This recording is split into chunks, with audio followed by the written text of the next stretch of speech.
Hello बच्चों, कैसे हैं आप सब। आशा करती हूँ आप सब बहुत अच्छे होंगे। बच्चों, हम जैसे राष्ट्रीय आय एवं योग्यता आधारित छात्रवृत्ति परीक्षा 2024 का पेपर हल कर रहे हैं। मैं मैट का पेपर आपको हल करा रही हूँ। ये यूपी स्टेट का पेपर है। और अ, जैसे आप जानते हैं कि एनएमएमएस में जो पेपर है 90 क्वेश्चन मैथ से आते हैं, रीजनिंग के क्वेश्चन होते हैं, और 90 क्वेश्चन यानी जो सेकंड पेपर होता है वो सेट का होता है, उसमें 90 क्वेश्चन होते हैं। टोटल 180 क्वेश्चंस आते हैं। और उसमें से मैं आपको अभी अपनी ये इस फर्स्ट वीडियो में यूपी स्टेट का फर्स्ट पेपर यानी मैथ वाला पेपर आपको हल करके बता रही हूँ। तो इसमें हम 90 क्वेश्चंस को हल करेंगे। देखिए, यहाँ पे मैंने यहाँ पे प्रश्न भी हैं और यहाँ पे आंसर भी हैं। तो यहाँ पे हम प्रश्नों को भी देखेंगे और साथ में उसके हल को भी देखेंगे। ये पूजा पब्लिकेशन की बुक है और उनका ही ये पेपर है, और वहां पे अच्छे से एकदम बिल्कुल आपको एग्जाम्पल सहित पूरे उदाहरण सहित पूरे एक्सप्लेन किया गया है कि क्यों ये चारों ऑप्शन में से वो चौथे ऑप्शन को ही करेक्ट क्यों माना है। तो ये पूरा एक्सप्लेन किया गया है, सॉल्यूशन किया गया है उसका पेपर का। तो हम इसको हल कर रहे हैं, आपको बता रहे हैं कि इसमें किस तरीके से है। तो आप एक बार इसमें देख लीजिए। जैसे कि पहला क्वेश्चन इसमें दिया गया है, पहला से प्रश्न 1 से लेके 12, जो प्रश्न है हमारे 1 से 12 तक के। प्रत्येक पद में 4 पद हैं। ये 4 पद दिए गए हैं, 4 ऑप्शन, 3 पद किसी ना किसी रूप में एक से हैं। ये 3 ऑप्शन जो होंगे वो एक जैसे होंगे, और एक पद अन्य तीनों से भिन्न है। कोई एक पद क्या होगा बच्चों, वो इनमें से क्या होगा, भिन्न होगा। तो भिन्न पद की विकल्प संख्या को उत्तर पत्रक पर संगत प्रश्न के सामने लिखिए। तो ये हमें इसमें लिखना है, मतलब इसमें से छांटना है कौन सा मतलब इनमें 3 तो एक जैसे होंगे और एक भिन्न है। तो देखिए, फर्स्ट इसमें दिया गया है जैसे कि इसमें 13, 17, 23 और 63। तो बच्चों, ये इसमें से कौन सा होगा। तो वैसे तो इसमें से ऑप्शन के लिए चौथा है इसका राइट आंसर। पर ये चौथा कैसे आया, तो देखिए मैंने यहाँ पे दे रखा है, आप देखिए यहाँ पे। तो ये इसका हल दे रखा है, 63 को छोड़कर अन्य सभी संख्याएं अभाज्य हैं। यानी कि ये बाकी 63 कैसी है, भाज्य संख्या है, ये विभाजित हो जाएगी, ये भाज्य संख्या है। पर 13 विभाजित नहीं हो सकती, 17 विभाजित नहीं हो सकती, और 23 भी विभाजित नहीं हो सकती। तो ये अभाज्य संख्याएं हैं दो तीनों, और ये 63 क्या है, भाज्य संख्या है। इस वजह से ये क्या है, 63 इसका सही आंसर है। तो हमें बच्चों यही हमें पहचानना होता है कि क्या डिफरेंस है, कभी प्लस करके, कभी माइनस करके, और कभी भाज्य अभाज्य करके, विषम और सम करके। ये सब हमें देखना होता है कि 3 तो सेम होंगे और एक डिफरेंट होगा उसमें। सेकंड क्वेश्चन देखिए, 50, 56। ये देखिए इसमें 50, 56, दूसरे ऑप्शन में 32, 38, तीसरे ऑप्शन में 64, 80, और चौथे ऑप्शन में है 63 और 77। अब इनमें क्या सही आंसर है, तो इनका सही जो आंसर है वो है वही आपका दोबारा से चौथा ऑप्शन इसका सही है। क्यों है इसका चौथा ऑप्शन सही, तो हम यहाँ देख लेते हैं। अन्य सभी जोड़ों में दोनों संख्याओं के अंतर में इकाई का अंक 6 है। देखिए आप यहाँ पे देखिए, यहाँ पे ये देखिए 50 और 56 के बीच में अंतर कितना है, 6 का है। और ये है ना, यहाँ पे 32 और 38 में भी कितने का अंतर है, 6 का, संख्या 6 का अंतर है दोनों के बीच में। और आप 64 और 80 में देखें तो 64 और 80 में यहाँ पर थोड़ा क्या है, आप यहाँ पे देखेंगे 64 और 80 में यहाँ पे 16 का अंतर है। तो यहाँ पे भी 6 आ रहा है, देखिए संख्या 6 आ रही है, इकाई अंतर जो आ रहा है 6, 6, 6। बस यहाँ 63 और 74 जो आपका 63 है, यानी 63 और 74 में इसमें माइनस किया जाए तो 14 आंसर आएगा। और 14 का जो इकाई है, इकाई अंक है वो 4 है। तो इसलिए यहाँ पर जो सही आंसर होगा ऑप्शन का वो चौथा है हमारा। बताइए बच्चों, ये समझ में आ गया होगा आपको। सेकेंड, थर्ड हमारा है 18R, first option. Second option 24X। ये देखिए इसके साथ देखिए, आप इस बात को ध्यान रखिए, एबीसीडी वाला है ये, एबीसीडी वाला। देखिए इसमें 18R दे रखा है, 24X दे रखा है, यानी X दे रखा है, और 22B और 12M। ये दे रखा है। तो इसमें से सही ऑप्शन कौन सा होगा? तो वही सही ऑप्शन, मतलब इसमें से तीन तो एक जैसे हैं, बस एक क्या है, ये डिफरेंट है। तो ये 12M क्या है? डिफरेंट है। देखिए क्या है इसका सही आंसर, क्यों है ये डिफरेंट? विकल्प 4 को छोड़कर अन्य सभी में अंग्रेजी वर्णमाला का सही क्रमांक दिया गया है। देखिए अगर अभी मैं आपको एबीसीडी वो बता देती हूँ, यहाँ पे छोटा सा स्पेस है, मैं यहाँ बताती हूँ। जैसे हम एबीसीडी लिखते हैं बच्चों की, 1 नंबर पे ए आता है हमारा, सेकंड नंबर पे हमारा बी आता है। अगर आप आपको जब रीजनिंग पढ़ाई है सर ने, तो उसमें लिखाया है उन्होंने, ये क्रमांक होता है एबीसीडी का, और 26 अल्फाबेट होते हैं, और 26 अल्फाबेट जो होते हैं हमारे, जो एबीसीडी के, वो हमारे क्रम पे होते हैं, 1 2 3 4, इस तरीके से क्रम हम इनके ऊपर लिखते हैं। तो देखिए 18 नंबर पे आर आता है, बिल्कुल सही है, और 24 पे आपका एक्स आता है, बिल्कुल सही है, 22 पे वी आता है, ये भी सही है।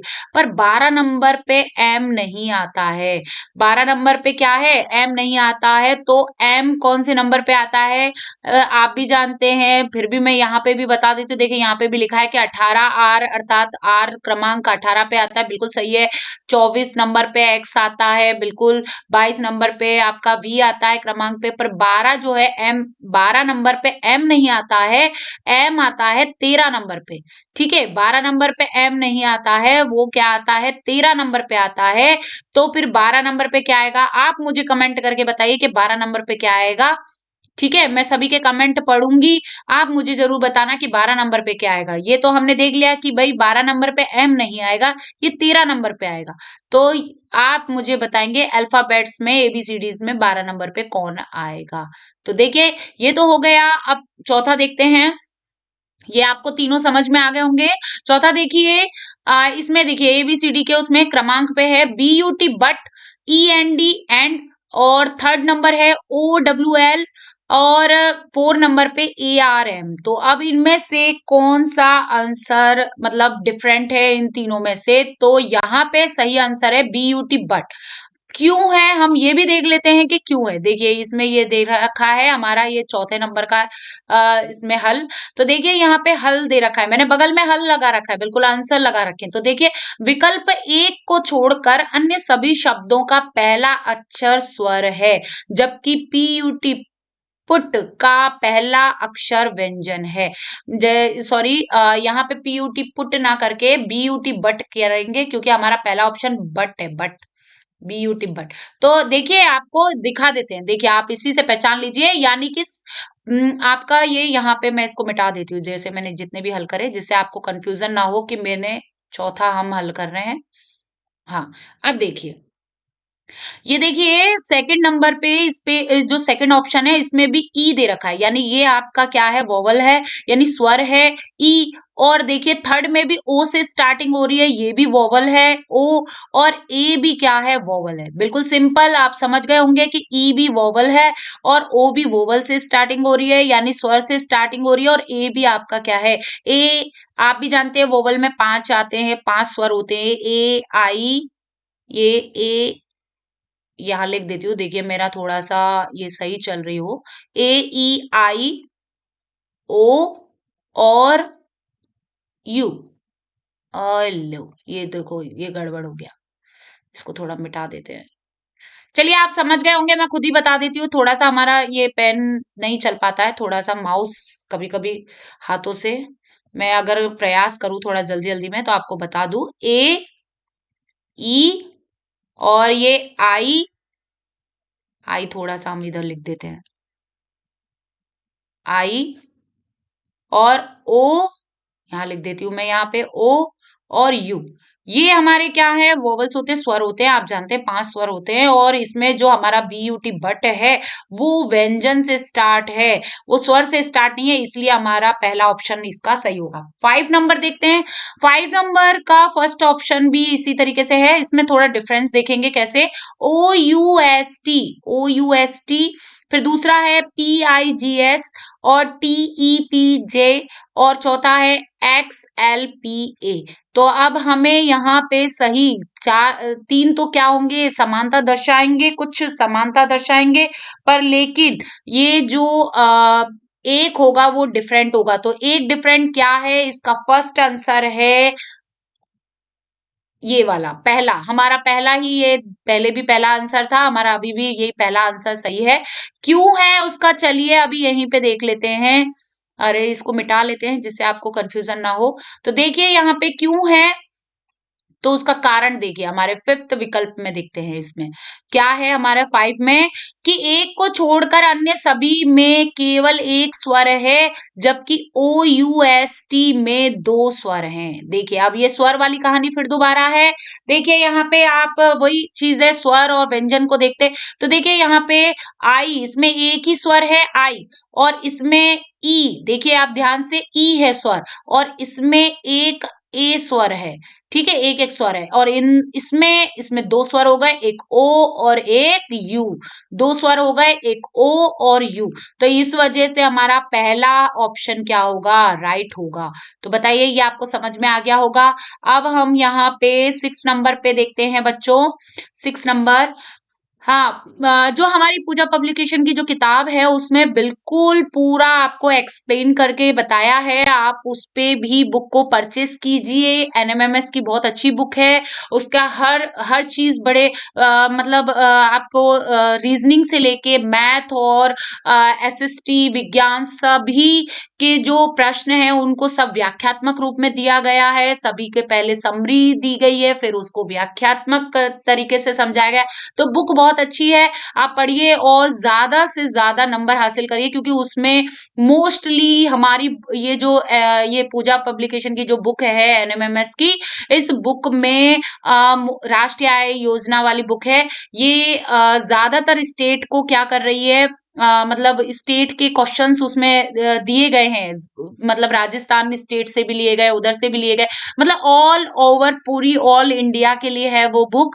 तो आप उसको परचेस कीजिए और देखिए ना, उस बुक में इतनी सरलता से बताया गया। और इस बार 2023 का जो पेपर हुआ है यूपी स्टेट का, चाहे आप राजस्थान स्टेट का भी उठाइए, तो ज्यादातर क्वेश्चन उस बुक से आए हैं ज्यादातर।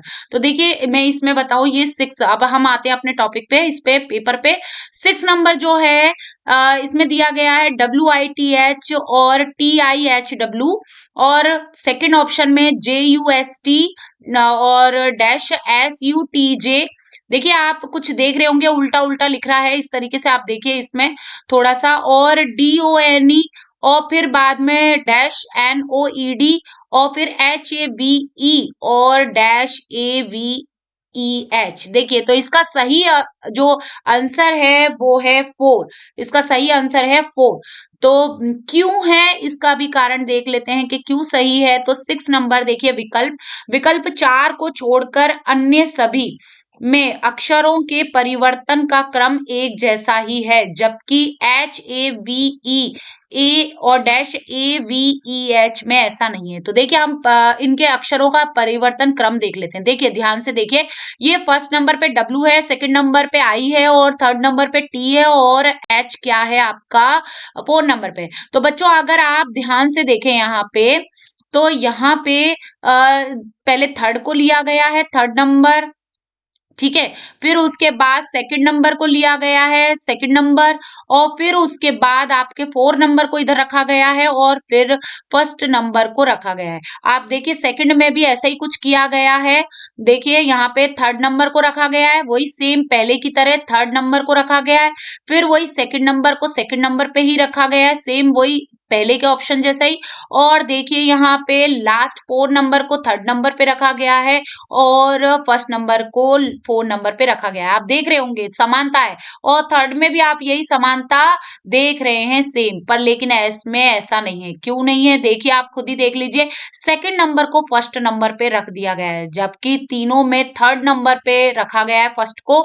और यहाँ पे सेकंड नंबर वाला, जो सेकंड नंबर पे ए है, हमारा सेकंड नंबर पे कौन है, ए, उसको रख दिया है पहले, फिर बाद में थर्ड नंबर को सेकंड नंबर पे, और फिर वही 4 नंबर, मतलब थोड़ा सा ऑर्डर को क्या कर दिया है, चेंज कर दिया है। इसी वजह से हमारा इसका सही आंसर चौथा है, ये डिफरेंट है इन तीनों से। देखिए 7 नंबर, देखिए 7 नंबर, चीन, बीजिंग, रूस, सेकंड ऑप्शन रूस, मॉस्को, थर्ड है जापान, सिंगापुर और फोर है स्पेन, मैड्रिड। ये दिया गया है और इसमें आपके इसमें सही जो आंसर है वो है थर्ड, थर्ड नंबर का। ये हमारा सही आंसर थर्ड। क्यों है इसका भी देख लीजिए कारण क्यों है। विकल्प 3 को छोड़कर अन्य सभी राज्य और उनकी राजधानियों का क्रम सही है, जबकि जापान की राजधानी टोक्यो है, सिंगापुर नहीं है। तो समझ गए ना आप कि चीन की राजधानी का नाम क्या है, बीजिंग, और रूस की राजधानी का नाम क्या है, मॉस्को, और यहाँ पे आपके स्पेन की राजधानी मैड्रिड। पर लेकिन आपकी जापान की राजधानी क्या है, आप भी जानते होंगे, नहीं जानते हैं तो यहाँ जान लीजिए, टोक्यो है, सिंगापुर नहीं है। तो ये हमारा सातवां हो गया। अब 8 नंबर देखिए, फर्स्ट इसमें दे रखी है बांसुरी। अब इसको तो आप पहचान लेंगे जल्दी, नहीं पहचान पाए तो आप देख लेना। यहाँ पे बांसुरी है फर्स्ट, सेकंड है गिटार, थर्ड है वायलिन और फोर है हारमोनियम। अब देखिए यहाँ पे ये चारों हैं और इसका सही जो आंसर है वो बच्चों है बांसुरी। अब बांसुरी क्यों है इसका भी कारण देख लेते हैं। बांसुरी को छोड़कर अन्य सभी तार युक्त वाद्य यंत्र हैं, समझ गए। यानी बांसुरी में तार नहीं होते, गिटार में तार होते हैं, वायलिन में तार होते, तारों के ऊपर रगड़ से ही क्या है वायलिन बजता है, गिटार भी बजता है तारों के कंपन से, हारमोनियम भी क्या है गिटार से बजता है। तो इसलिए बांसुरी क्या है डिफरेंट है। अब इसमें नेक्स्ट हम देखते हैं आयरन।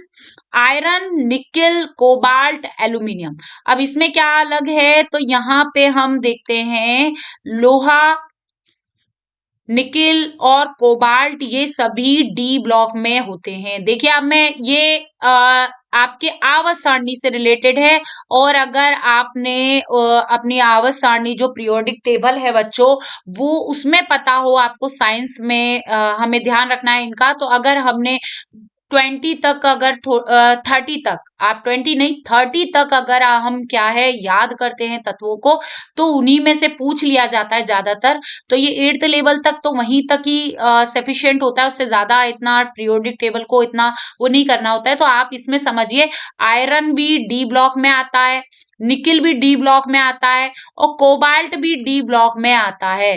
बट लेकिन एल्यूमिनियम डी ब्लॉक में नहीं आता है। एल्यूमिनियम जो होता है एल, मैं यहाँ पे इनके प्रतीक बता देती हूँ, थोड़ा सा आपको अंदाजा हो जाएगा। एल निकिल का एनआई होता है, ये डी ब्लॉक में आता है निकिल। निकिल, आयरन, कोबाल्ट है ना, ये स्कैंडियम, टाइटेनियम, वेनेडियम, क्रोमियम है, तो ये सारे डी ब्लॉक के ही हैं। आयरन हो गया आपका Fe,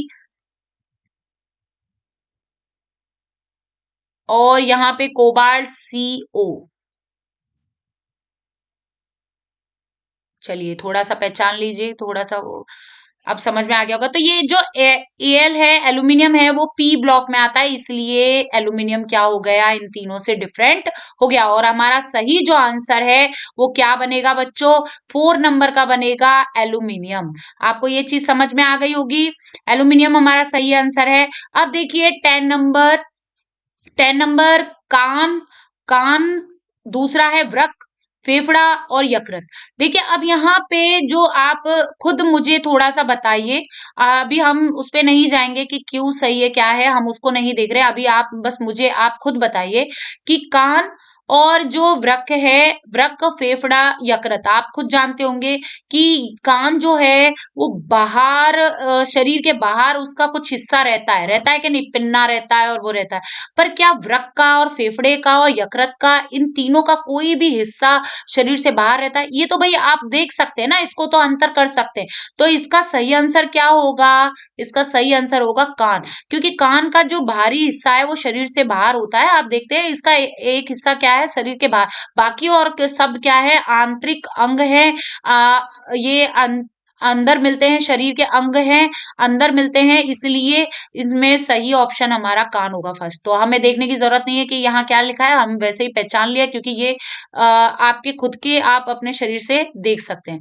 अब देखिए नेक्स्ट 11 नंबर, फर्स्ट ऑप्शन है गेहूं, दूसरा है रागी और तीसरा है ज्वार और चौथा है सरसों। अब देखिए यहाँ पे आपको इस खाद्यान्न का यही देखना है कि क्यों ये डिफरेंट है। तो यहाँ पे आप, वैसे मैं आपको एक चीज बता दूं कि ये सरसों जो है वो तिलहन वाली फसल है, ठीक है। वैसे गेहूं और सरसों और ये ज्वार जो है, आप बोलो रबी और खरीफ की फसल, तो बच्चों रबी ये सब ये जो है ये रबी की फसल है। पर लेकिन है ना, ये जो सरसों है वो तिलहन वाला तेल निकलता है, बाकी सब क्या है, खाद्यान्न है। ये सब खाद्यान्न है। देखिए हमारा ये ऑप्शन भी यही बोल रहा है, आंसर भी यही है कि सरसों को छोड़कर अन्य सभी खाद्यान्न है, अनाज है ये सब। और जबकि सरसों खाद्यान्न के साथ तिलहनी फसल भी है, यानी कि तिलहनी फसल है सरसों, इससे तेल उत्पादन होता है। तो इसलिए आप समझ गए होंगे कि सरसों क्या है, डिफरेंट है, और हमारा सही आंसर सरसों है। अब इसमें 12 नंबर में देखिए दूरबीन, फर्स्ट ऑप्शन दूरबीन, ट्रांजिस्टर, थर्ड है टैप रिकॉर्डर और फोर है टेलीफोन। अब आप ये बताइए, खुद ही समझिए कि ये सब के सब यंत्र हैं। अब हमें इसमें बताना है कि कौन सा इसका सही आंसर है। तो इसका सही आंसर मैं यहाँ आपको बता देती हूँ कि इसका सही जो आंसर है वो दूरबीन है। क्यों है दूरबीन? क्योंकि दूरबीन क्या है, हम यहाँ पे भी देख लेते हैं कि दूरबीन को छोड़कर अन्य सभी दृश्य श्रव्य सामग्री के स्रोत हैं। अब देखिए टेप रिकॉर्डर से हम टेप रिकॉर्डर जो होता है उसमें हम सुन सकते हैं, टेलीफोन में भी हम सुन सकते हैं, बात कर सकते हैं, और यहाँ पे भी हम देख सकते हैं, बात कर सकते हैं। पर दूरबीन जो है वो क्या है, हमें ये क्या है, सुनने के लिए नहीं है। दूरबीन हमें सुनाता नहीं है। हम टेप रिकॉर्डर से सुन सकते हैं, टेलीफोन से सुन सकते हैं, उनसे सुन सकते हैं, पर लेकिन हम दूरबीन से सुन नहीं सकते। तो ये दूरबीन जो है, दूरबीन से केवल हम क्या कर सकते हैं बच्चों, देख सकते हैं, दूर की चीजों को देख सकते हैं, पास पास से देख सकते हैं। इसलिए हमारा सही आंसर इसमें दूरबीन होगा। तो बच्चों आप ये समझ गए होंगे। नेक्स्ट हम क्वेश्चन पे, नेक्स्ट क्वेश्चन हमारा देखिए, निर्देश प्रश्न 13 से 27 यानी 13 से लेके 27 में प्रत्येक में 4 पद है। अब इसमें भी 4 पद हैं, और आप देखिए यहाँ पे चारों पदों का इसमें लिखा होगा संकेत, जो आपको ये अनुपात दिए गए हैं कि बाईं ओर 2 पद में जो संबंध है वही संबंध उसकी दाईं ओर के 2 पदों में है। यानी आपके बीच में समानुपात का ये निशान होगा, और आपको क्या है, जो संबंध दाईं ओर के पदों में होगा वही संबंध आपके बाईं ओर के पदों में, सॉरी, बाईं ओर के जो पदों में संबंध है वही आपके दाईं ओर के पदों में होगा। पर लेकिन इसमें एक पद क्या है, लुप्त है, तो हमें वही संबंध ढूंढना है। पहले हम इसका संबंध देखेंगे कि आपस में क्या संबंध है, फिर हम इससे मिलता जुलता क्या है ऑप्शन में ढूंढेंगे। तो आप समझ गए होंगे इतनी चीज। तो इसमें से हमें वही लुप्त पद जो है वो 4 विकल्पों में से खोजना है। सही विकल्प खोज के क्रम संख्या को प्रश्न संख्या से उत्तर पत्रक पर लिखिए। तो देखिए अब हमें ढूंढना है, तो 13 नंबर में क्या है हमारा, 13वें नंबर के क्वेश्चन में 5 अनुपात जो है 124 और समानुपात 7 अनुपात और फिर हमारा जो लुप्त पद है वो। अब हमें इसमें ऑप्शन दिए गए हैं, पहला ऑप्शन है 125, दूसरा ऑप्शन है 248 और तीसरा ऑप्शन है 342 और चौथा ऑप्शन है 343। बच्चों यहाँ पे मैंने आपको हल भी दिया है, यानी हमारी जो व्याख्या है उस बुक में वो हमें दी गई है मैंने, ताकि आपको समझ में आए। हमारा जो सही आंसर है वो है हमारा थर्ड। मैं यहाँ पे बता देती हूँ, इसका सही आंसर थर्ड है। क्यों आया थर्ड, देखिए अब यहाँ पे जो हमारा 5 है इसका आप क्या कर दीजिए, हम इसका घन ले लेते हैं, क्या है, घन कर देते हैं। तो आप जानते हैं कि इसको घन का मतलब है, जैसे अब इस पे 5 की पावर 3 है तो 3 बार 5 का गुणा, यानी घन का मतलब यही है, पावर लगी हुई है 3 की, तो इसका मतलब यह है कि आप 5 को 3 बार जमा कर दो, इसमें गुणा कर दो। तो पचम 25 और 25 का 5 बार करेंगे 125, और 125 में से जब हम -1 करते हैं तो 124 आता है। ठीक है, उसी प्रकार से अगर हम 7 का घन कर दे, देखो पहले तो हमें यही करना पड़ेगा, मैंने अभी आपको समझाया कि इन दोनों में पहले आपको क्या करना पड़ेगा, संबंध देखना पड़ेगा, इन दोनों में क्या संबंध है, यानी बाएं पद में जो संबंध है वही संबंध आपके दाएं पद में होगा। तो आपको बाएं पद का संबंध देखना है, तो वो संबंध क्या है, ऐसा ही है कि 5 की पावर जो है वो क्या है 3 है, यानी कि घन है 5 का घन, और उसमें से एक माइनस, तो क्या आंसर आया 124। ऐसे ही हम 7 को भी क्या करें उसका घन कर दें तो क्या है उसमें से एक माइनस कर दें तो 342 आएगा, और 342 हमें ऑप्शन में देखना है कि क्या है, क्या वो, हाँ बिल्कुल है, थर्ड नंबर पे है। तो आप समझ गए होंगे बिल्कुल कि हमें इस तरीके से पहले क्या है इसका संबंध अगर हम देख लेते हैं बाएं पद का, तो हम दाएं पद का आंसर पहले निकाल लें, फिर उसके बाद ऑप्शन में देखें क्या वो हमारा आंसर है क्या, तो ये हमको आसानी से मिल जाएगा। तो आप समझ गए होंगे इसका आंसर ये 342 आएगा।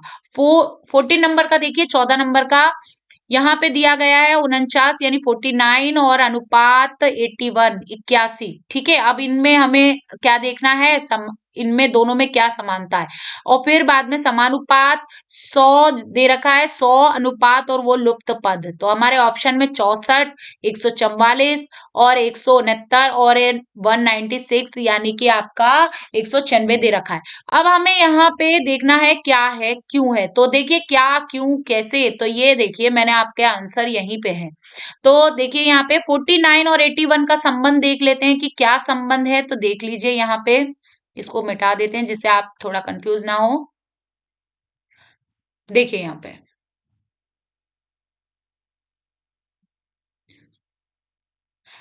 ये आप देखिए 49 किसका वर्ग है, ये स्क्वायर है, वर्ग है 7 का, और 81 किसका वर्ग है 9 का। अब हमें इसी तरीके से वर्ग देखना है, वर्ग ढूंढना है हमें, तो ठीक है स्क्वायर, तो 7 का वर्ग 49 हो गया और 9 का वर्ग 81। भाई वर्ग का भी मैं बता देती हूँ, वर्ग यानी स्क्वायर का मतलब होता है कि 7 को आप 2 बार जमाओ तो उसका आंसर क्या आएगा, ये आपका 49 आएगा, आएगा कि नहीं आएगा। पर लेकिन अगर आपने इसी तरीके से आपने 81 में भी 9 को आपने 2 बार जमाया तो यानी कि 9 का गुणा 9 से किया तो आपका 81 यानी 81 आएगा। इसी प्रकार से जो 100 है वो 10 का वर्ग है, और 10 का वर्ग है तो हमें इसी तरीके से यहाँ पे देखना है कि कौन कौन किसका वर्ग है। तो आप 64 में देखिए, आप पहले ऑप्शन में देख लिए 64 किसका वर्ग है, क्या 8 का वर्ग है, अठू अठू 64, भाई 8 का वर्ग है, ये वर्ग है, और ये किसका वर्ग है, ये 13 का वर्ग है, यानी ये वर्ग है, ये 13 का वर्ग है, और ये 12 का वर्ग है, ये सारे जो ऑप्शन दे रखे हैं वो वर्ग दे रखे हैं। फिर हमारा सही आंसर तो ये सेकंड है, हमने सेकंड ही क्यों लिया, तो देखिए इसमें संबंध देखते हैं। जो 7 है वो 7 में क्या है, 2 को छोड़ के, यानी जो 9 है उसमें बीच में 1 का अंतर है, आप समझ रहे हैं, 1 का अंतर है तो हमें वो लिया। तो ऐसी तरीके से 10 में भी 1 का अंतर करके हम क्या है वो मतलब 1 को वो करके उसके बाद यानी +2, यानी मैं कहना चाहती हूँ ये कि 7 में अगर +2 किया हमने तो 9 आया, और 9 का वर्ग हमारा 81 आ गया। इसी प्रकार से अगर 10 में हम 2 प्लस कर दे तो 12 आ जाएगा, और 12 का वर्ग होगा 144। तो आपको समझ में आ गया होगा, इसी वजह से हमने ये सभी जो ऑप्शन है हमारे वो वर्ग है बच्चों, ये वर्ग है। पर लेकिन हमने 12 को क्यों लिया, हमने इसीलिए लिया क्योंकि यहाँ पे दोनों के बीच में जो अंतर था या दोनों के बीच में जो संबंध था वो 2 का था, इसी वजह से हमने 2 के उसमें लिया। तो आपको ये समझ में आ गया होगा। 14 15 पे आते हैं, हमारा 15वें नंबर क्वेश्चन क्या कह रहा है, 9 जो 9 अनुपात है वो 80,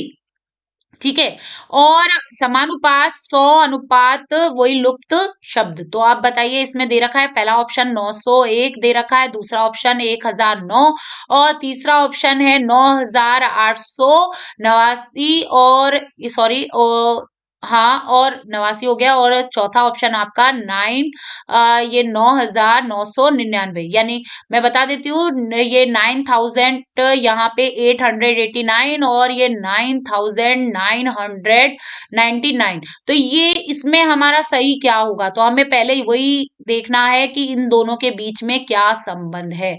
तो संबंध देखना है, वैसे हम सही आंसर को देखने से पहले हम अपने उस पे आते हैं कि व्याख्या क्या होनी चाहिए, यानी कि हमारा इनमें क्या संबंध है। तो ये देखिए यहाँ पे मैंने आंसर है, यहाँ पे आपको कंफ्यूज ना हो तो इसको मिटा देते हैं, और ये देखिए आप ढंग से समझिए, देखिए 9 है, 9 का स्क्वायर किया, 9 का स्क्वायर करने पर 81 आता है, 81 आता है, और 81 में से वही -1 किया तो 80 आंसर आ रहा है। देखिए सेम जो हमने अभी पहला जो किया था ना, आप कुछ जानते हैं तो वही सेम किया था हमने, उसमें क्या किया था, घन किया था, घन किया था 5 का, और उसमें फिर -1 किया था। यहाँ पे हमने वर्ग किया, आपको देखने में आ रहा होगा कि 9 का वर्ग 81 किया, और फिर उसमें से -1 किया तो क्या आया 80। और उसी प्रकार से हम 100 का वर्ग कर देते हैं, यानी स्क्वायर कर देते हो, 100 का स्क्वायर किया तो 1 क्या आता है, आप भी जानते हैं 100 का स्क्वायर करने से आपके पास 10,000 आएगा वो, और 10,000 में से एक माइनस कर दें तो क्या आएगा, ये आपके पास 4 बार 9 यानी कि 9,999 आंसर आ जाएगा, 9,999 का आंसर आ जाएगा। आप समझ गए होंगे, इसीलिए हमारा चौथा ऑप्शन क्या होगा, सही होगा। तो आप ये चीजें समझ गए होंगे कि हमें क्या देखना है, इनमें समानता, ये देखते ही हमें इसमें पता चल जाएगा। हमें चारों ऑप्शन को हल करने की जरूरत नहीं है, हमें ऑप्शन नहीं हल करने कि ऑप्शन को पहले हल करें, नहीं, हमें पहले समानता देखनी है इनमें। इसी प्रकार से देखिए हमारा 16वें नंबर का एम के, अब ये एबीसीडी से कुछ थोड़ा सा रिलेटेड एम के, तो एम के, और देखिए यहाँ पे 169 और आपका बटे में 121 है यहाँ पे, और उसका समानुपात दे रखा है जे एच, और जे एच में लुप्त संख्या, तो लुप्त हमें संख्या ढूंढनी है इसमें से, ऑप्शन में से पहला ऑप्शन दे रखा है 100 का अनुपात 64 और 64, और 2 का अनुपात, दो में दे रखा है 100 का अनुपात 81, और थर्ड ऑप्शन में दे रखा है 64 का अनुपात क्या दे रखा है इसमें 120, और 4 में 81/100। तो आप यहाँ पे देख रहे होंगे 100 बटे, पहले ऑप्शन में 100/64, और दूसरे में 100/81, और तीसरे में 64/120, और चौथे में 81/100। आप बता सकते हैं मुझे इसमें, अगर आपको आंसर पता चल गया हो, नहीं पता चला है तो देखिए हम हल सहित बिल्कुल आपको बताएंगे, और फिर बताएंगे कि कौन सा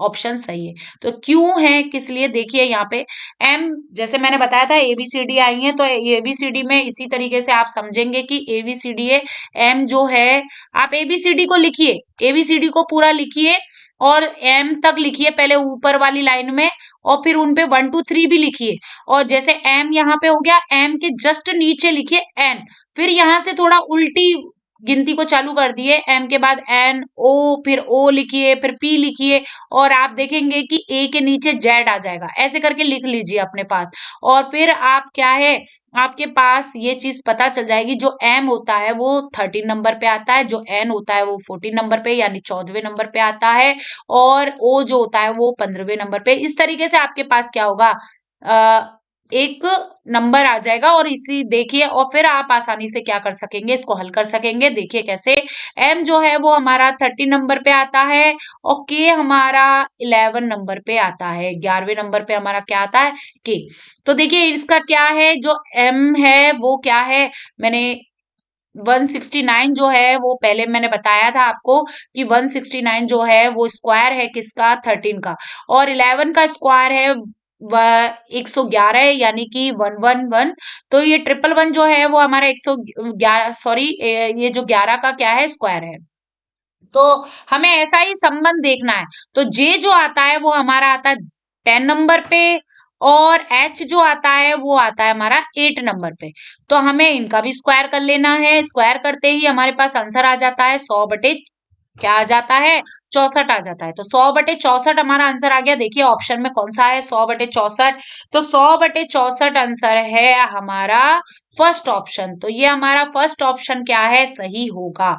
तो आपको ये चीज समझ में आ गई होगी। अब सीधे जल्दी चलते हैं 17 नंबर।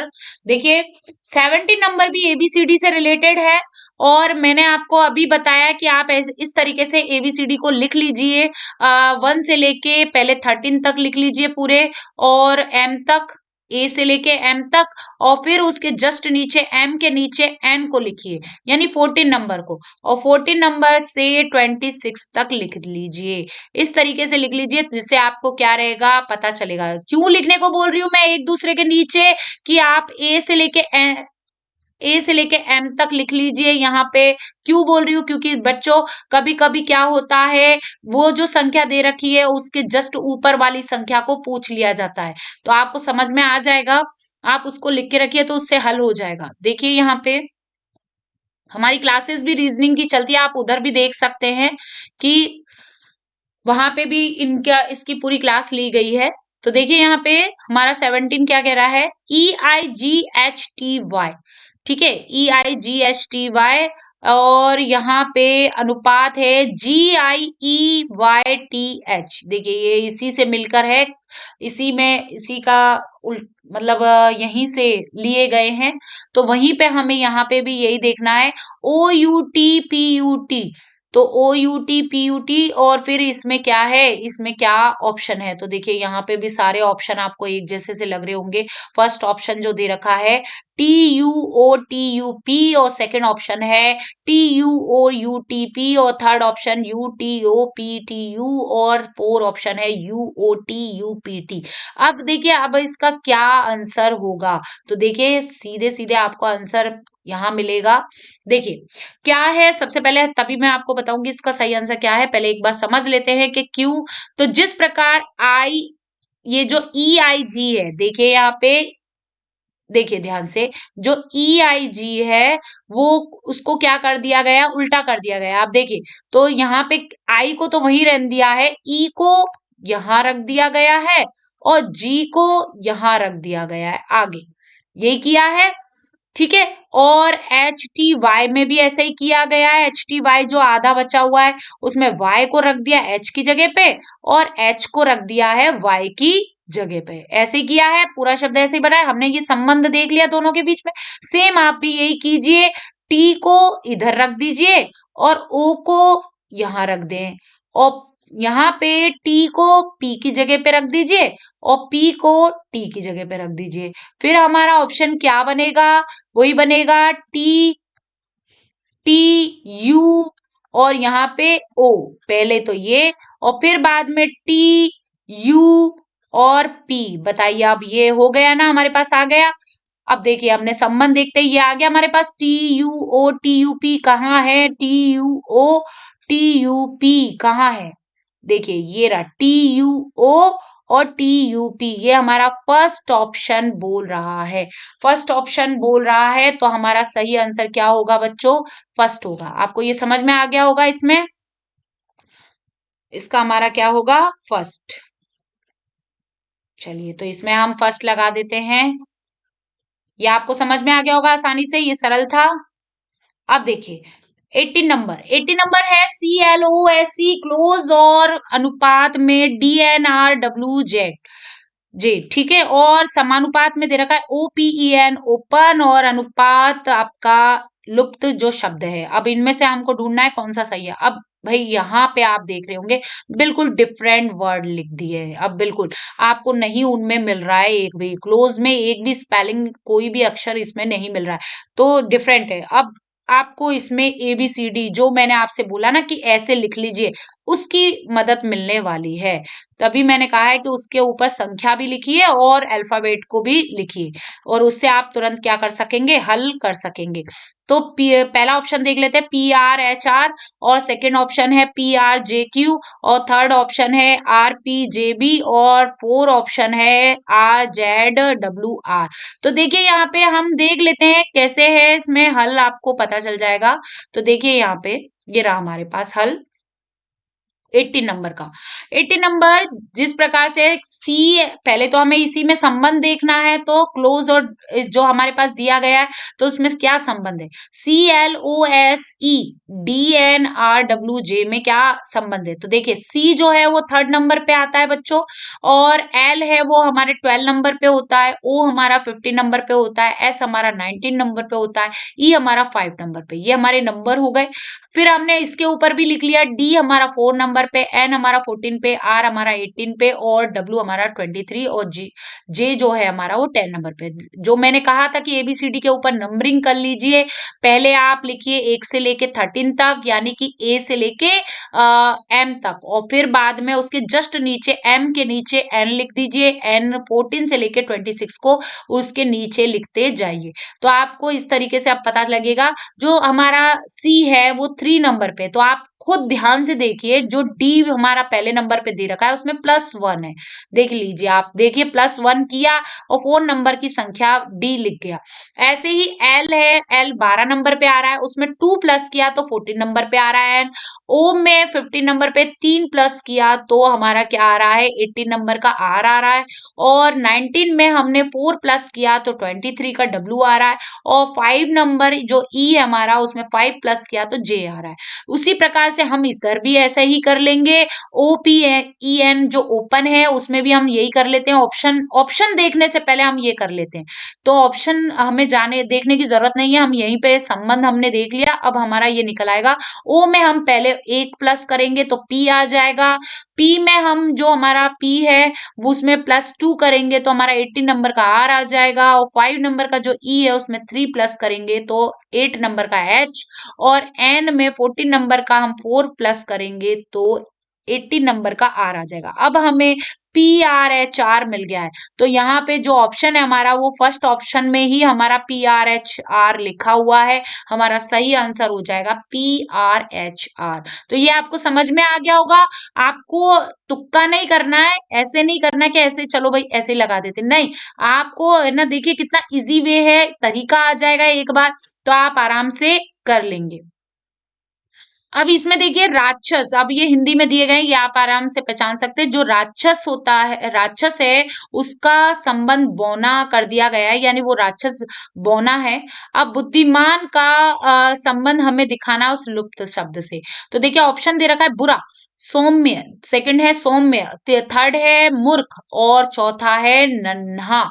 तो देखिए राक्षस जो है वो विशालकाय होता है, वैसे बोना नहीं होता है। तो विशालकाय का उल्टा दे रखा है ना, आप समझ रहे हैं, राक्षस तो बहुत विशालकाय होता है, उसी को ही तो राक्षस बोलेंगे, जो बहुत एकदम बड़ा लंबा एकदम। तो इस तरीके से उसका उल्टा विपरीत शब्द दे रखा है छोटा, यानी कि बोना। तो हम यहाँ पे जो बुद्धिमान होते हैं वो क्या होते हैं, बुद्धिमान का इसमें उल्टा करते हैं। तो हमारा सही ऑप्शन होगा यहाँ पे मूर्ख। जो हमारा मतलब जो बुद्धिमान है वो है ना, उसका विलोम, मतलब बुद्धिमान तो बुद्धि से रिलेटेड होता है बच्चों, उसकी कोई ऐसा थोड़ी ना। बुद्धिमान तो छोटे आकार का बच्चा भी हो सकता, मतलब छोटी हाइट का बच्चा भी हो सकता है और बड़ी हाइट का भी हो सकता है बुद्धिमान तो। पर लेकिन हम यहाँ पे उसका विलोम लेंगे तो हमारा सही ऑप्शन होगा मूर्ख। क्या होगा, मूर्ख। तो आप समझ गए होंगे, हमारा थर्ड ऑप्शन इसमें सही होगा। तो यहाँ पे भी हम देख लेते हैं एक बार हमारा क्या कह रहा है, व्याख्या हमारी क्या कह रही है। ये कह रही है कि जिस प्रकार राक्षस विशालकाय होता है उसके विपरीत बौना बहुत ही छोटा मनुष्य है, उसी प्रकार से बुद्धिमान का विपरीत अर्थ क्या होगा, मूर्ख होगा। तो समझ गए होंगे आप। अब देखिए यहाँ पे 20 नंबर पे भी आप ही खुद ही बताइए, मुझे ऑप्शन में कमेंट करते रहिए। पंजा, पंजा जो होता है बिल्ली, बिल्ली का पंजा पाया जाता है, तो खुर कहाँ पाए जाएंगे, आप समझते हैं ना। बिल्ली में पंजा पाया जाता है तो बिल्ली वही शेर की ही प्रजाति, बिल्ली की प्रजाति है ये शेर, इस तरीके से तो दोनों में पंजा पाया जाता है। तो ये शेर तो होगा ही नहीं ऑप्शन में। और खुर की बात हो रही है तो मेमना जो होता है उनमें खुर नहीं पाए जाते। ठीक है, आप जानते हैं हाथी में भी नहीं पैर होते हैं। तो घोड़े में खुर पाया जाता है, घोड़े में जो हमारा फर्स्ट ऑप्शन है जो घोड़ा, उसमें खुर पाया जाता है। तो हमारा क्या सही होगा, घोड़ा। क्या सही होगा, घोड़ा। आपने गाय भैंसों में खुर देखे होंगे और घोड़े में भी खुर, तो ये खुर होता है। ठीक है, आप देखिए यहाँ पे 21, कार, कार कहाँ खड़ी होती है बच्चों, गैराज में। कार को कहाँ खड़ी करते हैं, गैराज में। तो हवाई जहाज वही सेम है, हवाई जहाज को कहाँ खड़ा करते हैं, संबंध। तो यहाँ पे पहला ऑप्शन है पतन, दूसरा ऑप्शन है गोदाम, तीसरा ऑप्शन है विमानशाला और चौथा है बंदरगाह। तो आपको देखते ही ऑप्शन समझ में आ गया होगा, मैं अभी भी आपका क्लियर कर देती हूँ कि ये विमानशाला यानी विमान यानी विमानशाला जो होती है वो हवाई जहाज के रुकने की जगह होती है, वहां पे रुकते हैं, जिसे प्लेटफॉर्म बोलते हैं, इंग्लिश में क्या बोलते हैं, प्लेटफॉर्म बोलते हैं।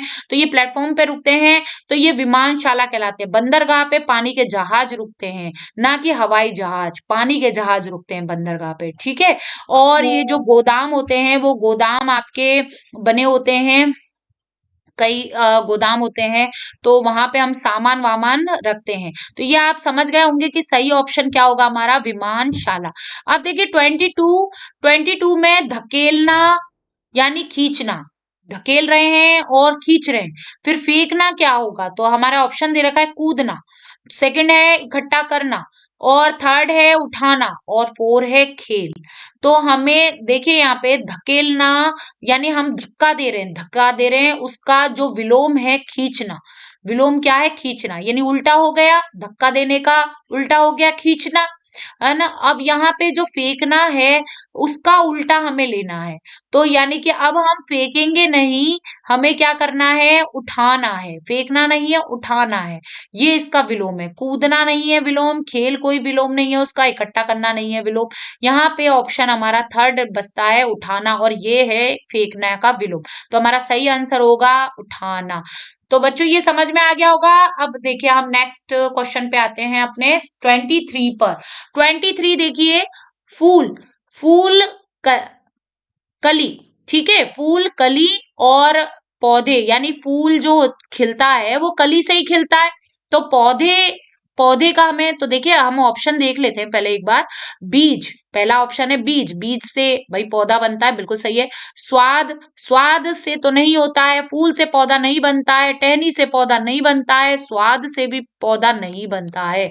तो हमारी ये तीन तो वैसे ही गलत हो गए, सही क्या बचा, बीज। तो सही आंसर क्या आएगा, बीज। भाई कली के खिलने से फूल बनता है, तो बीज के भी खिलने से आप समझ सकते हैं पौधा बनता है, यानी उसके जर्मिनेशन से, उसके विकास से क्या होता है, बीज के विकास से पौधे का निर्माण होता है। अब देखिए 24, आंख, निकट दृष्टि दोष। भाई आंख जो है हमारी, जो नेत्र है, वो उसमें दो प्रकार का दोष पाया जाता है, निकट दृष्टि दोष और दूर दृष्टि दोष। ये हमारा विज्ञान का क्वेश्चन है बच्चों, इसका थोड़ा ध्यान रखिए कि आंख में दोष यानी ये एक बीमारी, भाई दोष हो गया, बीमारी हो गई एक तरीके से, दोष पाया जाना। तो निकट दृष्टि दोष और दूर दृष्टि दोष, मैं आपको यहाँ पे बता देती हूँ कि नाम तो निकट दृष्टि दोष है, पर चीजें निकट की तो साफ दिखाई देती हैं, पर दूर की चीजें हम साफ दिखाई इसमें नहीं देती है। और दूर दृष्टि दोष, दूर की वस्तुएं साफ दिखाई देती हैं उसमें, पर निकट की वस्तुएं साफ दिखाई नहीं देती। तो मैंने आपको दोनों दोषों का मतलब बता दिया। उसी प्रकार से दांत में कौन कौन से रोग हो सकते हैं, ये तो हम ऑप्शन देखते हैं। देखिए पारिया, मोतियाबिंद, ये ट्रेकोमा और एक्जिमा, ठीक है। तो आपको मैं यहाँ पे बता देती हूँ, तो जो दांतों में होता है, देखिए मोतियाबिंद भी आंखों में हो जाता है रोग, रोग जो आंखों में हो जाता है। देखिए जो आंख की जो पुतली होती है उस पे सफेद सफेद क्या है, झिल्ली जैसी संरचना चढ़ जाती है, और क्या है, दिखने विखना क्या हो जाता है, बंद हो जाता है धीरे धीरे। और ये एक रोग होता है मोतियाबिंद कहते हैं उसे। और ट्रेकोमा भी क्या है, आंख में होने वाला एक्जिमा। और ये दांत में केवल और केवल एक ही रोग होता है, इनमें से तीनों नहीं होते हैं दांत में, ये नहीं होता, ये भी नहीं होता दांत में, केवल पारिया होता है। दांतों में क्या लग जाता है, पारिया। तो दांतों में लगने वाला रोग हो गया पारिया, ठीक है। तो इसका सही आंसर होगा पारिया। आप समझ गए होंगे इतना। चलिए इसको थोड़ा सा आपको समझाने के लिए इसको मिटा देते हैं, नेक्स्ट पे आते हैं। कैलेंडर, तारीखें, यानी कैलेंडर हमें तारीखें दिखाता है, और शब्द कोश हमें क्या दिखाता है, यानी डिक्शनरी की बात हो रही है बच्चों। तो कैलेंडर में जब हम तारीख देखते हैं तो शब्दकोश में क्या देखेंगे, जानते हैं आप, शब्दावली देखते हैं। देखिए बताओ, मैंने तो इसका आंसर भी बता दिया। देखिए पहले हम ऑप्शन देख लेते हैं, शब्द देखते हैं, या पुस्तकें देखते हैं, या भाषा देखते हैं, या शब्दावली। ठीक है। अब मैं यहाँ पे हम शब्दकोश यानी हमारी जो डिक्शनरी है, सॉरी शब्दावली, शब्दावली नहीं, शब्दावली का नहीं आएगा इसमें, शब्दावली आंसर नहीं आएगा हमारा, इसमें शब्द आएगा। क्या आएगा? शब्द। हम यहाँ पे शब्द देखते हैं बच्चों, क्योंकि शब्दकोश यानी डिक्शनरी में हम शब्दों के अर्थ को ही तो देखते हैं कि अगर इंग्लिश की डिक्शनरी है तो जो शब्द का अर्थ जो मतलब इंग्लिश की शब्दों हैं उनका हिंदी में अर्थ देख रहे हैं तो शब्द, तो यानी हम शब्द देखते हैं। यहाँ पे शब्द ढूंढने के लिए शब्दकोश का प्रयोग किया जाता है। सॉरी शब्दावली नहीं आएगा, यहाँ पे शब्द आएगा। ठीक है, तो आपको ये चीजें समझ में आ गई होंगी। और यहाँ पे देखिए, यहाँ पे मछली, इसका आंसर समझ में आ गया आपको शब्द। अब यहाँ पे देखिए, मछली में गिल पाए जाते हैं, यानी श्वसन अंग क्या पाया जाता है? गिल। गिल्स को हम क्या बोलते हैं? गलफड़े, गलफड़े बोलते हैं और क्लोम भी बोलते हैं। बच्चों ये ध्यान रखना है आपको कि गिल इंग्लिश वर्ड है और हिंदी में गलफड़े और क्लोम भी बोलते हैं। तो मानव में श्वसन के लिए कौन सा अंग पाया जाएगा? तो नाक से हम श्वसन, क्या है, नाक से श्वास ग्रहण करते हैं। पर मुख्य जो अंग है हमारा, हृदय भी नहीं है और मुंह भी नहीं है, मुंह से भी हवा करते हैं, अंदर जाती है, पर हमारा जो मुख्य है वो हमारा फेफड़ा है। तो मानव का यानी मनुष्य का जो श्वसन अंग है, जो मुख्य श्वसन अंग है वो फेफड़ा है। तो आप समझ गए होंगे, फुफ्फुस, फुफ्फुस कहते हैं इसको, इंग्लिश में लंग्स कहते हैं, लंग्स लिखे रहते हैं यहाँ पे। तो आप कंफ्यूज नहीं करें, इसको भी आप पहचान लें कि इनको, जैसे यहाँ पे गिल लिख दिया है इसी प्रकार से यहाँ लंग्स लिखा आ सकता था।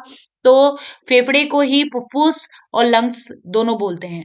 अब यहाँ पे 27, तो सही आंसर आपको समझ में आ गया होगा, इसका 2 है। अब इसमें 27 में देखिए, ए बी वही सेम आपका वही ABCD वाला आ गया, ये ए बी, और यहाँ पे 1 2, तो GH क्या होगा? देखिए मैं खुद ही आपको यहाँ पे बताती हूँ, मैं उसमें नहीं ले जा रही आपको व्याख्या में। देखिए आप खुद ही इसको तो बता दीजिए कि 1 नंबर पे आपका ए आता है, ए अल्फाबेट आता है, और 2 नंबर पे बी अल्फाबेट आता है, समझ रहे हैं? तो फिर जी और एच क्या आएगा? तो आप 1 2 3 करके आप ABCD लिख चुके होंगे, तो आपको आराम से पता लग जाएगा कि जी आता है 7 नंबर पे और एच आता है बच्चों 8 नंबर पे। अब बताइए ऑप्शन में कहाँ दे रखा है? 78। देखिए ये हमें फर्स्ट नंबर पे ही मिल गया 78, और बाकी ऑप्शन हमारे क्या होंगे? रॉन्ग होंगे। हमारा 78 ऑप्शन क्या होगा? सही। तो बताइए बच्चों, आपको 27 तक सारे सवाल हल करने समझ में आ गए होंगे, किस तरीके से हल करना है ये भी पता चल गया होगा व्याख्या से। अब हमारा नेक्स्ट आएगा 28 से 33 तक के क्वेश्चंस, यानी 28 से 33 तक के। तो निर्देश क्या दे रखे हैं, प्रश्न दे रखे हैं कि 28 से 33 में चिन्हों के गलत क्रम के कारण, अब चिन्हों का क्या है? गलत उपयोग कर लिया गया है।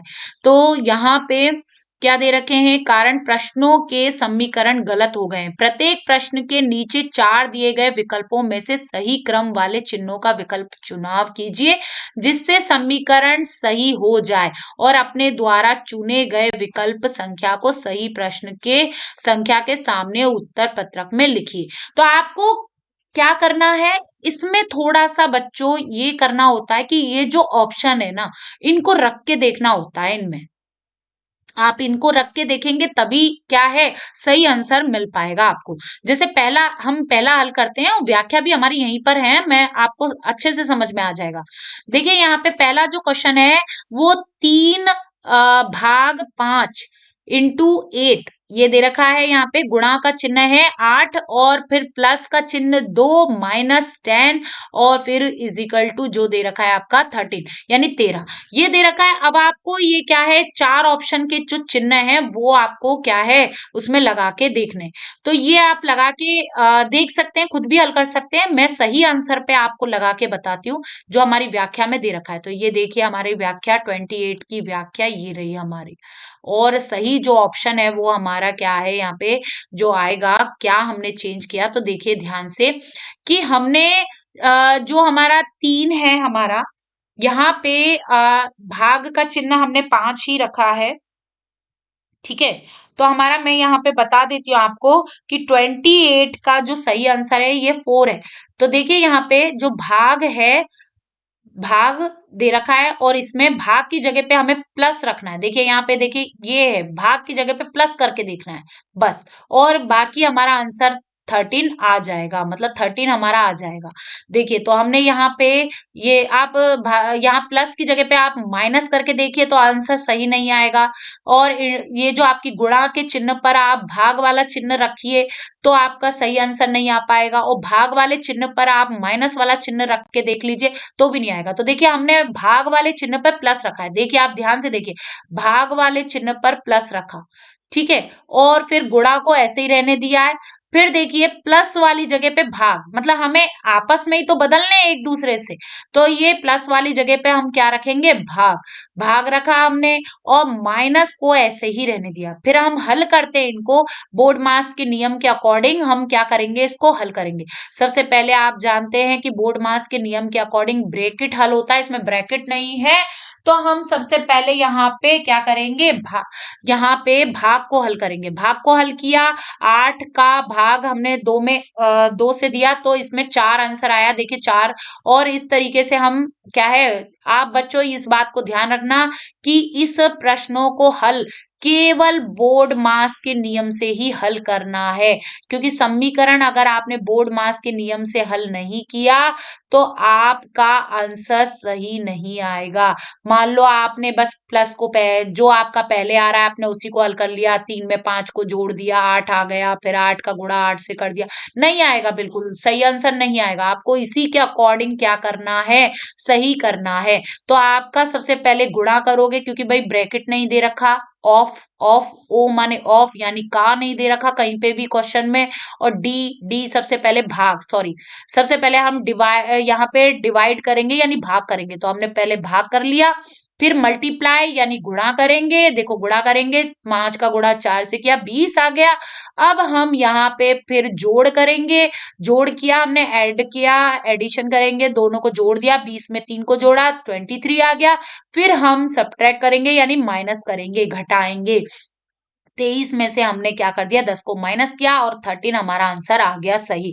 तो ये आपको समझ में आ गया होगा पहला ऑप्शन किस तरीके से। वीडियो हमारी थोड़ी बड़ी हो रही है बट लेकिन ये क्या है बच्चों, ये एक रीजनिंग है और रीजनिंग में हम कई पार्ट्स को क्या कर रहे हैं, हल कर रहे हैं। तो आप अच्छे से इसको समझ गए होंगे कि ये किस तरीके से हल करना है। तो देखिए अगर नहीं समझ में आया तो सेकंड को देखते हैं। देखिए सेकंड 29 क्वेश्चन हमसे क्या कह रहा है, 36 प्लस 6 और मल्टीप्लाई 10 और फिर भाग का चिन्ह है 5 और 5 में से -2, तो आंसर 63।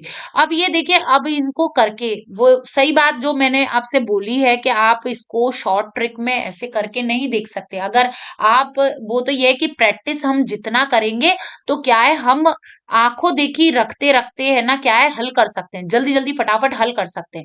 बट लेकिन अगर आपकी स्पीड स्लो है तो बच्चों आपको एक सवाल को हल करने में कम से कम 1 या 1.5 मिनट तो लगेगा ही लगेगा इसको।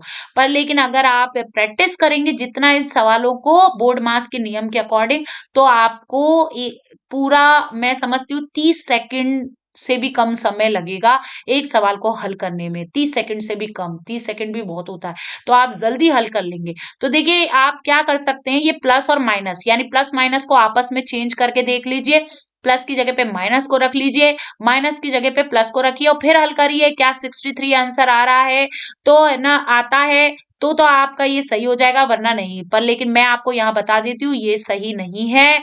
और ये भी, ये जो आपका प्लस है, प्लस की जगह पे भाग रखेंगे और भाग की जगह पे प्लस रखेंगे, ये ऑप्शन जो हमारा दूसरा है ये सही है, ये हमारा सही है, बाकी ऑप्शन नहीं है। देखिए आपने पहला ही किया और फिर दूसरा ही किया और दूसरे में ही हमको आंसर मिल गया, हमें तीसरा करने की जरूरत नहीं पड़ी, हमें चौथा हल करने की जरूरत नहीं पड़ी। पर देखिए यहाँ पे पहले वाले ऑप्शन में क्या था कि हमें चौथा हमारा ऑप्शन था, तो हमें पहले तीनों हल करने पड़े, फिर उसके बाद हमें इससे, तो ये तो ऑप्शन से ही हल होता है। तो देखिए हमें दूसरा ऑप्शन रखते ही हमें आंसर मिल गया। तो देखिए कैसे आंसर मिला, देखिए आप ध्यान से, आप इसमें हमने प्लस की जगह पर क्या रख लिया, भाग। देखिए यहाँ पे यही तो कह रहा है, प्लस की जगह पे भाग रखिए और भाग की जगह पे प्लस रखिए, तो हमने प्लस चिन्ह पर भाग रखा और भाग वाले चिन्ह पर हमने प्लस रखा। तो हमारा जो समीकरण बना वो इस तरीके का बना कि जो हमारा 36 है वो भाग देंगे उसमें 6 का, और फिर गुणा करेंगे 10 से, और फिर प्लस करेंगे 5 से, और माइनस करेंगे 2 से। देखिए ये बिल्कुल बोर्ड मास के नियम के अकॉर्डिंग रखा हुआ है। पहले डिवाइड करिए, फिर मल्टीप्लाई, फिर उसको ऐड करिए, फिर उसको सब्ट्रैक्ट कीजिए यानी माइनस कीजिए। अब देखिए वो सेम वही किया हमने।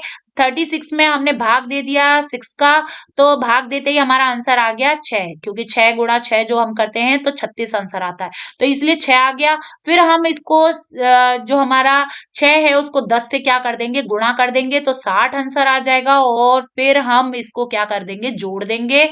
जोड़ने पर हमारा 65, और 65 में से -2 करने पर हमारा आंसर 63 आ गया। ये लीजिए हमारा आंसर आ गया 63, इसलिए सेकंड ऑप्शन हमारा सही है। सेम ऐसे ही हम इसको हल करते हैं 30। अब ये आप हल करना सीख गए होंगे, समझ गए होंगे। तो 30 देखिए, आप इसको करिए, आप अपना पेन कॉपी लेके बैठिए और इसको करिए, ताकि आपको करना आएगा। रीजनिंग के सवाल जितना आप प्रैक्टिस करें उतना जल्दी स्पीड बनती है। तो देखिए 64 माइनस 8 इंटू यहाँ पे दे रखा है यानी मल्टीप्लाई 9, और फिर भाग दे रखा है 8 से, तो आंसर 64। अब हम क्या रखेंगे, तो पहला ऑप्शन रख के देखते हैं, प्लस माइनस का चिन्ह बदलते हैं, माइनस की जगह पे प्लस रख के देख लीजिए, और यहाँ पे माइनस की जगह पे प्लस रख के देख लीजिए, बस और कुछ नहीं है। यहाँ पे प्लस नहीं दे रखा, तो आप करके देखेंगे 64 आंसर आता है क्या, नहीं आता है, तो ये ऑप्शन नहीं है सही। भाग रख के देख लीजिए, भाग और गुणा करके देखें तो क्या ऐसा आता है, तो आप ये देखेंगे इससे भी नहीं आता है।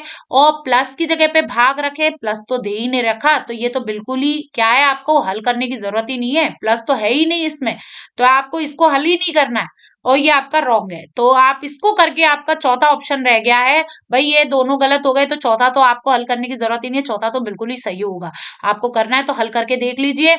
तो चौथे में आपने माइनस की जगह पे भाग रखा, और भाग की जगह पे क्या रखा, माइनस, तो देखिए यहाँ पे भी 64 माइनस की जगह पे भाग का चिन्ह रखा, और भाग चिन्ह की जगह पे माइनस का रखा, तो क्या होगा, 64 का पहले हम भाग देंगे 8 से, तो यहाँ पे 8 आ जाएगा, और फिर गुणा कर देंगे 8 का 9 से, गुणा करने पर 72 आंसर यानी 72, और 72 में से -8 करते हैं तो 64 आंसर आ जाता है। तो आप देख सकते हैं यहाँ पे इसका सही आंसर हमें मिल गया है 4 ऑप्शन। अब 31 को देखते हैं, 31 क्या है, 31 में 3 इंटू 5 प्लस 3 -18 और भाग 3 और इज इक्वल टू 12। तो बच्चों आप इसी को इसी तरीके से हल करें और आपका सही आंसर आपको मिल जाएगा। तो मैं यहाँ पे आपको इसमें राइट आंसर बता देती हूँ, थोड़ा फटाफट हम क्या है इसको हल भी बता देती हूँ यहाँ पे। तो आपका 31 में जो है वो आंसर आपका है 3 नंबर का, ठीक है। तो यहाँ पे आप इंटू की जगह पे प्लस रखेंगे, प्लस की जगह पे इंटू, इस तरीके से। और देख लीजिए आप हल देख सकते हैं, यहाँ पे हल दे रखा है, आप बिल्कुल आंसर देख लीजिए। और यहाँ पे प्लस जो आपका मल्टीप्लाई था इसकी जगह पे प्लस रख दिया हमने चिन्ह, और प्लस की जगह पे हमने मल्टीप्लाई का चिन्ह रख दिया। तो आप इस तरीके से इसको हल थर्ड है। और 32 को अगर देखें, 32 पे आ जाते हैं, आप इसको हल करके देख लीजिए खुद।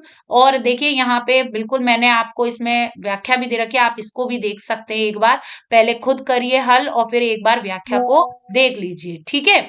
अब यहाँ पे आप देखेंगे, यहाँ पे एक मिनट, आप यहाँ पे देखेंगे 33 का। तो 33 जो है वो आप इसमें भी देख, सॉरी 32 का जो सही आंसर है वो बच्चों यहाँ पे है थर्ड नंबर वही सेम आपका 31 में भी थर्ड है और 32 में भी क्या है, 3 ऑप्शन देख लीजिए आप। यहाँ पे प्लस की जगह पे आपको भाग का चिन्ह रखना है और भाग की जगह पर आपको प्लस का चिन्ह रखना है। तो देखिए यहाँ पे भाग की जगह पर प्लस रखा है यहाँ पे, और यहाँ पर आपकी प्लस की जगह पे भाग का चिन्ह रखा और आंसर हमारा 5 आया। ये हल पूरा दे रखा है, आप इसमें भी आप देख सकते हैं। 33 देख लेते हैं, 33 क्या है, जो आपका 16 है वो 6 यानी 16 में से -21 दे रखा है, फिर भाग 7 और इंटू 6 और प्लस 3 और 31 आंसर है। इसका जो सही आंसर है 33 का वो है 2 सेकंड नंबर का, ठीक है, तो ये यहाँ पे आप देख सकते हैं, इसका हल देखिए, यहाँ पे ये हल दे रखा है। अब मैं इसको हल नहीं करा रही हूँ, आप खुद करिए, क्योंकि आप समझ गए होंगे, मैंने एक दो हल करा दिया आपको, आप समझ गए होंगे। और ये व्याख्या दे रखी है, आप इसको एक बार चेक कर सकते हैं अपने उससे हल से। ठीक है, तो आप इसको वीडियो को जो आप है, इस वीडियो को आप पोस्ट कर सकते हो, रिकॉर्डेड वीडियो है, आप इसको कभी भी देख सकते हैं। तो आप इसको हल करिए और हल करके दोबारा उस आंसर को देख लीजिए। तो 16 में से 21 है। और देखिए यहाँ पे हमने क्या किया है, प्लस की जगह पे हमें मल्टीप्लाई का चिन्ह रखना है, यानी गुणा का चिन्ह रखना है। तो देखिए प्लस की जगह पे गुणा का चिन्ह रखा, और गुणा का चिन्ह इसमें यहाँ पे दे रखा है, तो इसकी जगह पे हमने प्लस रखा। तो देख लीजिए, और आंसर हमारा 31 आंसर आ जाता है। चलिए, तो ये हो गया है सेम कुछ कुछ। अब ये वाला भी देखते हैं, ये जो प्रश्न हमसे क्या कह रहा है, तो थोड़ा सा ध्यान से समझिए, ये थोड़ा डिफरेंट हो गया इससे। देखिए 34, यदि प्लस का अर्थ है माइनस, समझिए प्लस की जगह पे माइनस रख दें, और जो इंटू है यानी मल्टीप्लाई का अर्थ है यहाँ पे भाग, और भाग का अर्थ है प्लस, और माइनस का अर्थ है यहाँ पे इनटू है, तो निम्नलिखित में से अभिव्यक्त क्या होगा। बच्चों मैं आपको एक बार बता देती हूँ यहाँ पे कि इसका क्या मीन्स है।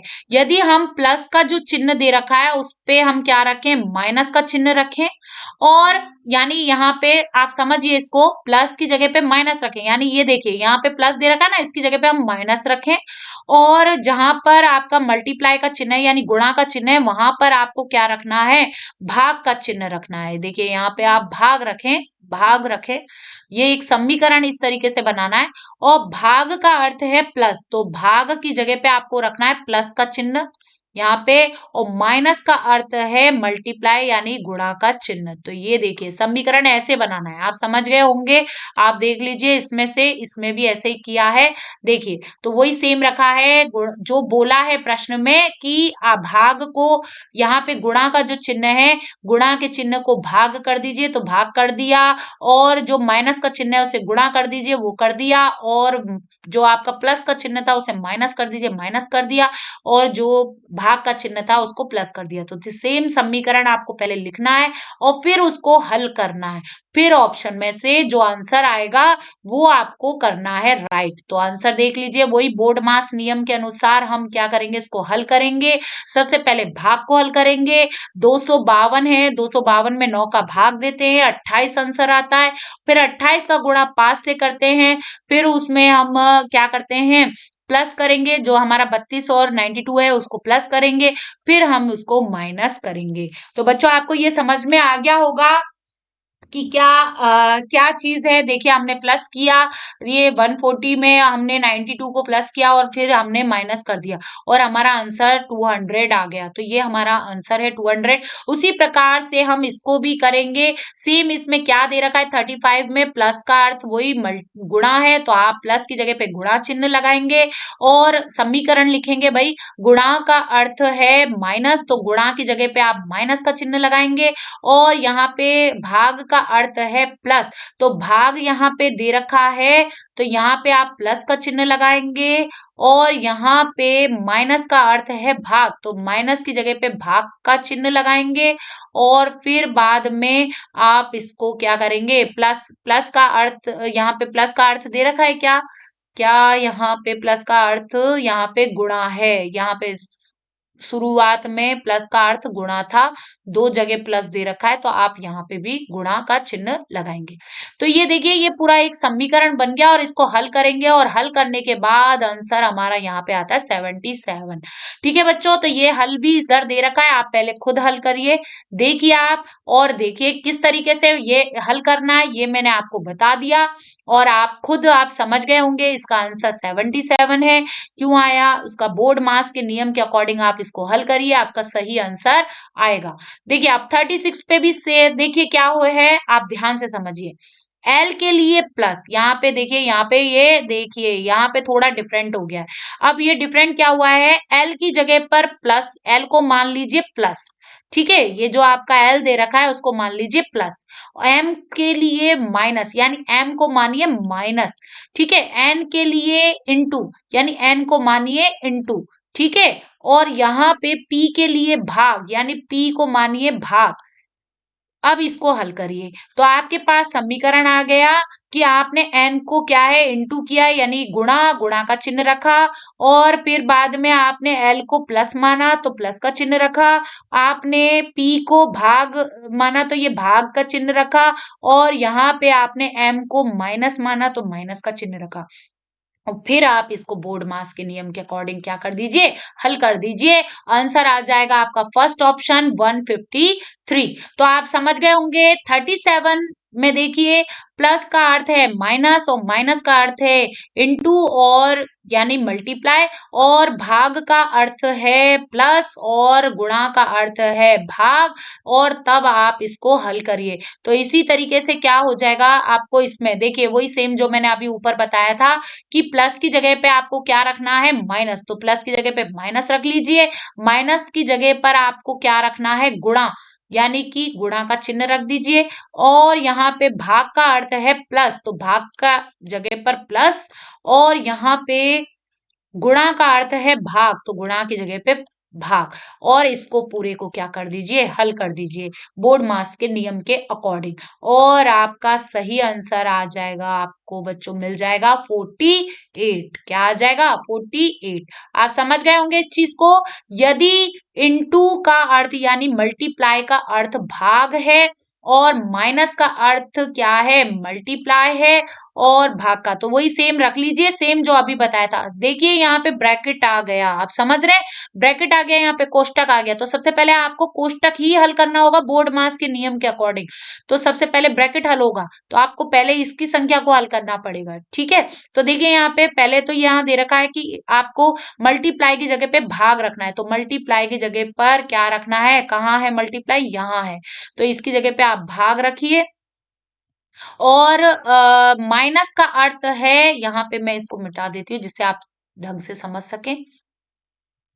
माइनस का अर्थ है यहाँ पे माइनस की जगह पे आपको क्या रखना है मल्टीप्लाई, ठीक है। और भाग का अर्थ है प्लस तो भाग की जगह पे आपको प्लस रखना है, और प्लस का अर्थ है माइनस तो प्लस की जगह पे माइनस। ये आपने समीकरण बना लिया बच्चों, देखिए आप इधर आपने ये समीकरण बना लिया, और इसको आप हल करेंगे कैसे, तो ब्रैकेट को सबसे पहले हल करेंगे, तो ब्रैकेट में भी बोर्ड मास का नियम लगेगा भाई, पहले गुणा हल होगा फिर प्लस हल होगा, तो पहले गुणा कीजिए, 15 में 3 का गुणा किया तो 45 आया, फिर आप उसे जोड़ दीजिए 19 को, फिर आपके पास ब्रैकेट खुल जाएगा 64 आ जाएगा, फिर आप भाग करिए, मतलब आप पहले भाग ऐसे नहीं करेंगे, आप पहले ब्रैकेट को हल करेंगे, ब्रैकेट हल होते ही 64 आ गया, उसमें 64 में यानी 64 में आप क्या करें 8 का भाग दें, 8 का भाग देते ही आपके पास 8 आंसर आ जाता है, फिर माइनस कर दें 2 आंसर आ जाएगा, कितना आंसर आ जाएगा 2, तो ये हमारा 2 आंसर आ जाएगा। देखिए अब इसमें हम नेक्स्ट में देखते हैं, नेक्स्ट क्या है,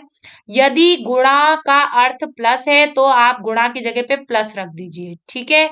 और यहाँ पे प्लस का अर्थ है भाग तो प्लस का जगह पर आप रख दीजिए भाग, यहाँ पे ये भाग रख दिया, और माइनस का अर्थ है गुणा, ये गुणा कर दिया, और भाग का अर्थ है माइनस, आप भाग की जगह पे क्या रख दीजिए माइनस रख दीजिए। तो अब इसका क्या निकलेगा, तो ये देखिए यहाँ पे इसका आंसर है, आप इस तरीके से वही सेम हल करेंगे बोर्ड मास के नियम के अकॉर्डिंग, और आंसर क्या आएगा 44, आंसर क्या आएगा 44। तो बच्चों ये आपको समझ में आ गया होगा। थोड़ी सी क्लास क्या हो रही है, मतलब ये जो मेरी जो वीडियो है वो बहुत लेंदी हो रही है, तो मैं इसका सेकंड पार्ट बनाऊंगी, हमारा 40 जो 40 से स्टार्टिंग होगा और 90 तक का उसका सेकंड पार्ट बना दूंगी। ये मेरा फर्स्ट पार्ट आपको ढंग से समझ में आ गया होगा, कैसे हल करना है ये भी आपको समझ में आ गई होगी।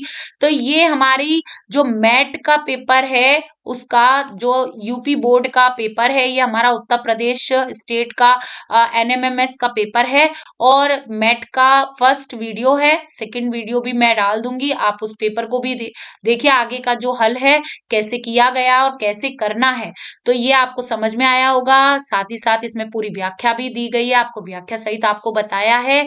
तो अच्छी लगी है वीडियो, इसको ज्यादा से ज्यादा बच्चों को शेयर करो, और चैनल को सब्सक्राइब कर लो, ताकि इसमें आपकी जो मैं क्लासेस क्लासेस लेती हूँ वो भी आपको क्या है पता चल जाए। बेल आइकन को दबा दीजिए ताकि नोटिफिकेशन मिल जाए, क्योंकि क्लासेस कभी भी हो जाती हैं तो पता नहीं चल पाता है, तो आपको नोटिफिकेशन मिल जाएगा तो तुरंत क्लास जब भी डलेगी आपको तुरंत आपको मैसेज आ जाएगा। और वैसे क्लासेस ज्यादातर आपके शाम के टाइम पर क्लासेस आती हैं, 7 से 8 के बीच में अभी भी क्लासेस चल रही हैं।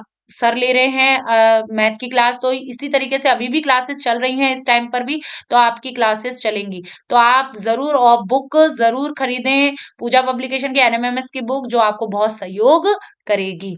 तो थैंक यू।